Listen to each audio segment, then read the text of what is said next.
नमस्कार, NMF news पर आप सभी का बहुत स्वागत। मैं हूं आपके साथ अभिषेक पुंडरीक। दिल्ली विधानसभा का 27 साल का सूखा तो बीजेपी ने खत्म कर लिया। 27 साल बाद बीजेपी का मुख्यमंत्री दिल्ली में होगा, लेकिन एमसीडी में जो पिछला चुनाव हुआ था एमसीडी का, उसमें बीजेपी चुनाव हार गई थी। 15 साल लंबा शासन बीजेपी ने किया था, लेकिन उसके बाद दिल्ली की जनता ने एमसीडी में बीजेपी को नकार दिया। आम आदमी पार्टी का वहां मेयर बना। लेकिन इस साल जो मेयर का चुनाव होना है, जो अप्रैल में होना है, उस पर भी तलवार लटकती हुई नजर आ रही है। और अब कहा ऐसा जा रहा है कि बीजेपी अविश्वास प्रस्ताव एमसीडी में ला सकती है। 250 पार्षद हैं, 7 सांसद हैं, 3 राज्यसभा सांसद और 14 विधायक इसमें वोटिंग करते हैं। और यह नंबर गेम अब बीजेपी के पक्ष में जाता हुआ दिख रहा है, जिसके बलबूते कहा जा रहा है कि दिल्ली में बीजेपी की डबल इंजन नहीं बल्कि ट्रिपल इंजन सरकार चलने वाली है। क्या है पूरा मामला, समझने के लिए, समझाने के लिए मेरे साथ मौजूद हैं हमारे वरिष्ठ सहयोगी पंकज प्रसून सर। बहुत बहुत स्वागत।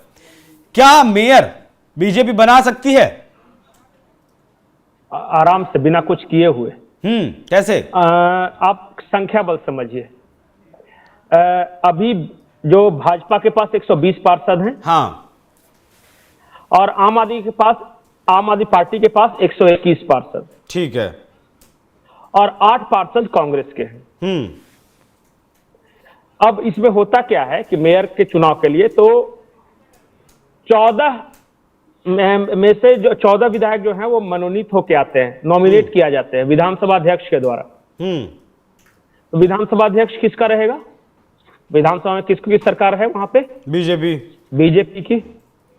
तो अध्यक्ष आमतौर पे अपने ही पार्टी के लोगों को मनोनीत करते हैं, नॉमिनेट करते हैं। तो 13 तो और बढ़ गए। तो बीजेपी के पास हो गए 120 और 13, 133। मैं मानता हूं कि एक जो है वो अपोजिशन से नॉमिनेट हो जाएगा। तो 121 अभी 122 उसको जोड़ लीजिए, और 8 मान लेता हूं कि कांग्रेस सपोर्ट करेगी आम आदमी को, आम आदमी पार्टी को। इसकी गारंटी नहीं है, हालांकि फिर भी मैं मान के चल रहा हूं। फिर भी उनकी संख्या कितनी होती है? 130।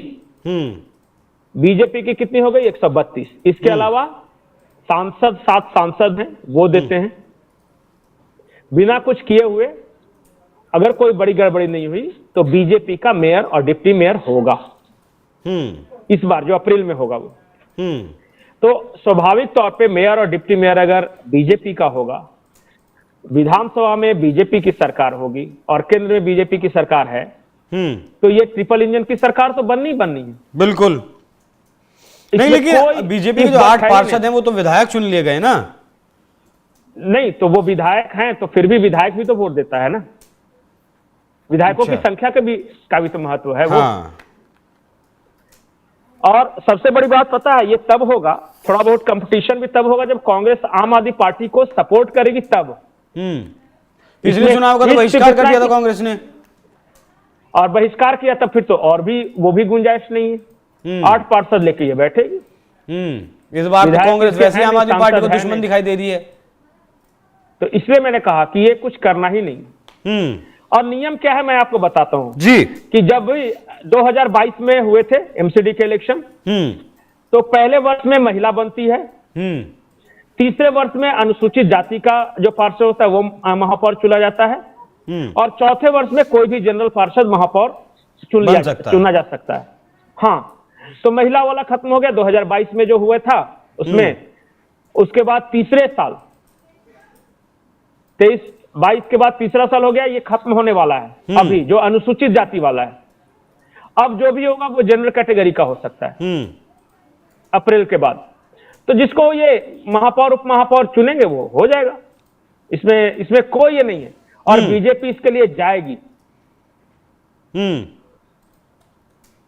अभी इसके बाद असली जो मुकाबला यहां नहीं है कि मेयर और डिप्टी मेयर किसका बनेगा।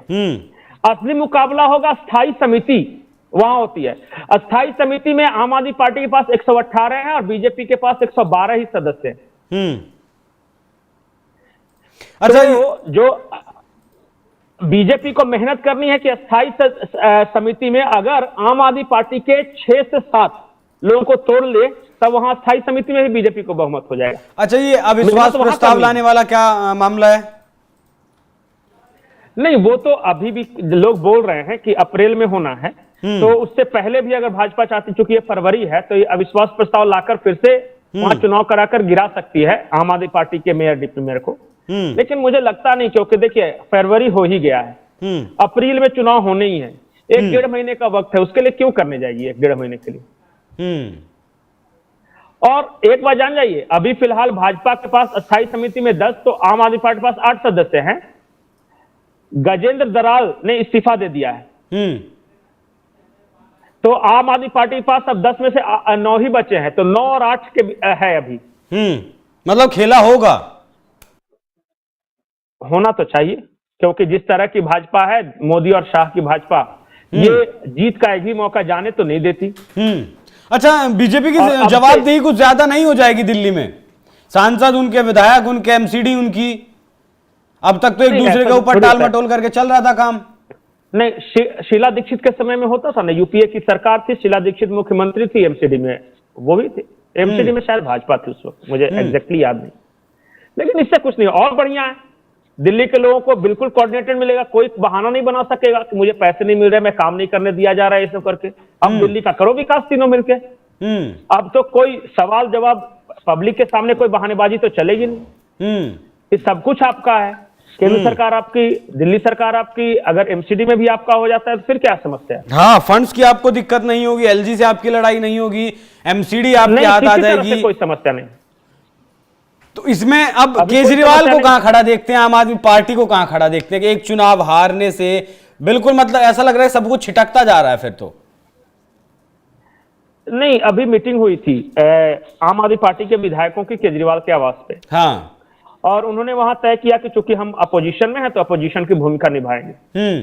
और वहां पे एक जो महत्वपूर्ण बात जो की गई वो ये कि हम सड़कों पर आंदोलन फिर से वही पुराना वाला, फिर से वही रूप में आएंगे, और देखते हैं कहां तक बीजेपी सरकार को ये घेर पाती है। लेकिन इतना है कि ये बैठने वाले तो नहीं है, ये संघर्ष तो करेंगे, और जिस तरह का संघर्ष ये सब करते हैं तो जो भी सरकार में रहे, ये सत्ता में है या नहीं है, परेशान तो जरूर करेंगे। यूपीए सरकार के समय में अंधा आंदोलन के जरिए, उसके बाद निर्भया आंदोलन के जरिए, फिर बिजली वाला मीटर जो पोल पे चढ़ के वो काटते थे तार, वो याद कीजिए वो दौर। हो सकता है कि फिर से वही दौर आम आदमी पार्टी वही करे कि जनता के मुद्दों पर संघर्ष, और ये होना भी चाहिए।